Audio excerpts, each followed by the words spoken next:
Qyteti mesjetar I Artanës mban në vete gjurmë të lashtësisë që nga shekulli 14.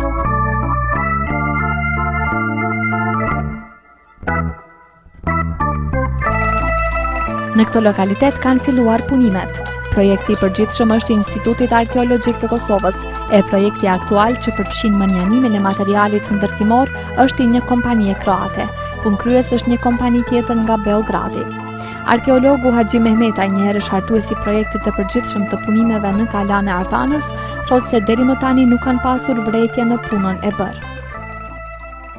Tash domethënë është duke kryer faza e heqjes së materialit ndërtimor I rënë më shekuj, domethënë nga mumbrët, gugrat dhe materialit tjetër ndërtimor, dhe punët janë domethënë në vlugur më të madh.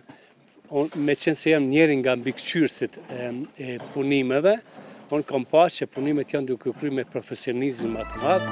Në fazën e parë në këtë vend është gjetur një shpatë gjatë rreth 1.2 metra, mirëpo nuk patëm qasje që ta xhirojnë. Por aty janë gjetur edhe disa gjyle të cilat dëshmojnë se ky vend dikur është sulmuar nga armiqt. Madje një prej tyre është vendosur edhe në mur të kalas, duke u përdorur si material I ndërtimit. Mehmeta I thotë se asnjëherë në karrierën e tij nuk ka hasur një gjë të tillë.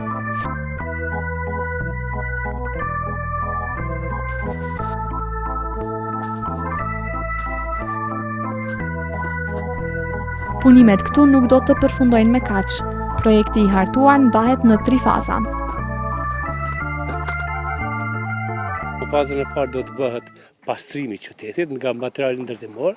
Në fazën e dytë do të bëhesh ngërmime arkeologjike me karakter sistematik dhe shkencor ulëmtimi, dhe në fazën e tretë do të bëhej konservimi I mureve, që vërtet janë joshse atraktive dhe prezantimi. Kjo kala ka disa veçanti. Për shembull, është kalaja me lartësinë mbidetare më të madhe në Kosovë, e që është 1220 metra. Faza e parë e punimeve pritet të përfundojë në fund të këtij viti.